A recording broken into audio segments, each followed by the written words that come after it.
உங்களுடைய conscious டெசிஷன்ஸை அவேர்னஸோடு observe பண்றது, உங்களுடைய அப்சர்வரையே கான்சியஸா அப்சர்வ் பண்றது, இதை மட்டும் செய்ய துவங்குங்கள்.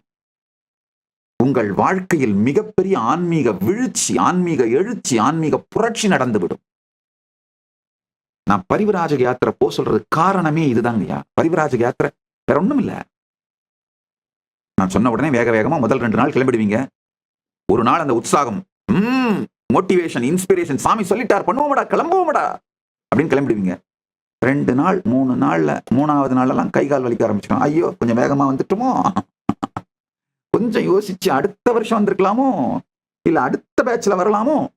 உடல் செயல்படும் பொழுதுதான் மனம் சகலவிதமான சுயசந்தேகம், சுயவெறுப்பு, சுயமறுப்பு எல்லாத்தையும் கிளப்பும்.